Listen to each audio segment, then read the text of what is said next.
कि झारखंड मुक्ति मोर्चा की उल्टी गिनती शुरू हुई। संथाल परगना जो उसका बेस है उसकी चूल हिल जाएगी।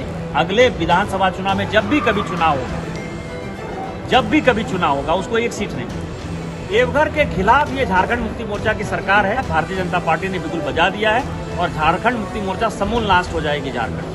वो तो शिबू सोरेन जी के बेटे हैं, वो तो हमेशा चांदी के चम्मच में पैदा हुए हैं। उनको क्या पता कि भूख क्या होती है। ओपीडी का उद्घाटन ऑलरेडी डीसी कर चुके, तो आम जनता को कोई परेशानी नहीं है। बिल्डिंग का उद्घाटन होना था, बिल्डिंग का उद्घाटन जब कोरोना प्रोटोकॉल खत्म हो जाएगा तो डॉक्टर हर्षवर्धन जी आकर करेंगे।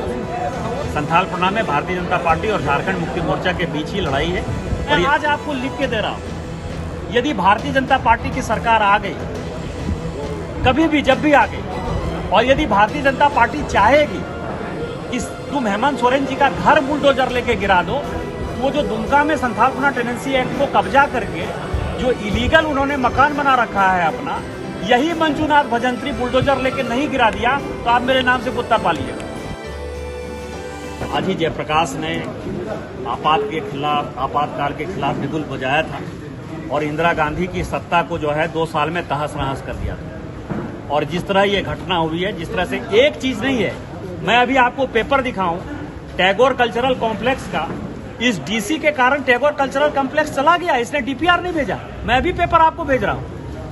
देवघर के खिलाफ ये झारखंड मुक्ति मोर्चा की सरकार है और इसने एक तानाशाही पूर्ण लोकतंत्र के ऊपर ये खतरा है और मुझे लगता है कि उसका बिगुल बज चुका है। भारतीय जनता पार्टी ने बिगुल बजा दिया है और झारखंड मुक्ति मोर्चा समूल नाश हो जाएगी झारखंड।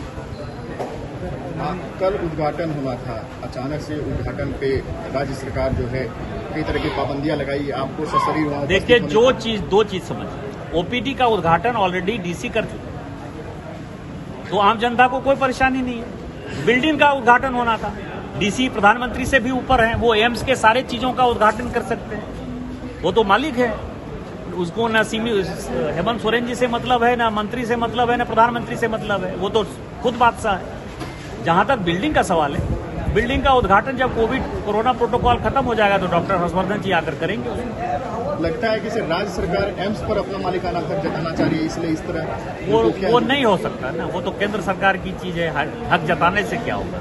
आप यहाँ आए हैं तो ये घर मेरा है ना, इस घर में आप मालिकाना हक जमा दीजिएगा, बैठ जाइएगा, घंटा बैठ जाइएगा, 2 घंटा बैठ जाइएगा, लेकिन फाइनली कानून है ना, कानून देश संविधान से चलता है। संविधान ये कहता है कि वो पूरे केंद्र की संपत्ति है, केंद्र जैसा चाहेगी उसको करे।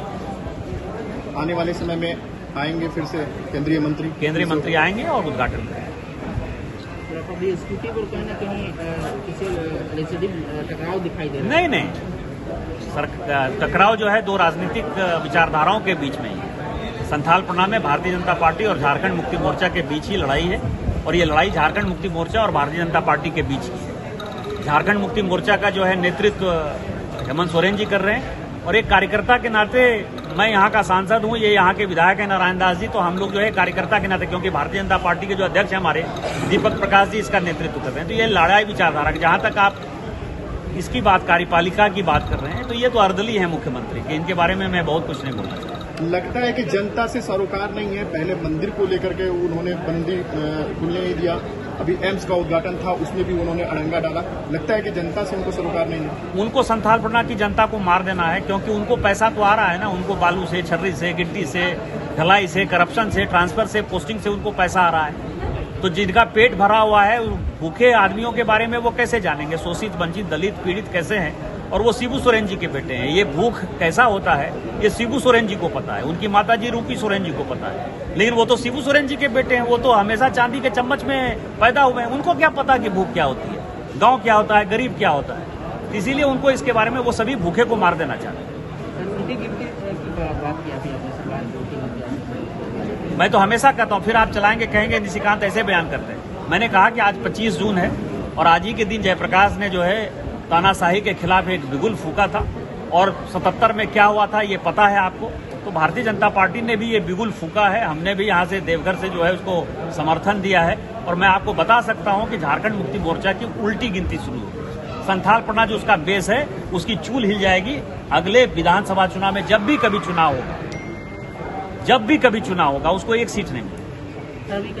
जब सरकार बीजेपी की थी तब ये डीसी मैं ये कह रहा हूं कि इस तरह के जो लोग होते हैं वो किसी व्यक्ति के नहीं होते, वो तो अर्दली होते, वो तो लठैत होते हैं। जब सुरेश अंगड़ी के ये पीएस थे, किसी आलमगीर आलम का जो है कोटाल पोखर में जो है होना चाहिए स्टॉपेज, उसके लिए चिट्ठी भेजे, विजय हांसदा ने चिट्ठी भेजा, उसको श्रेडर में भेज दिया।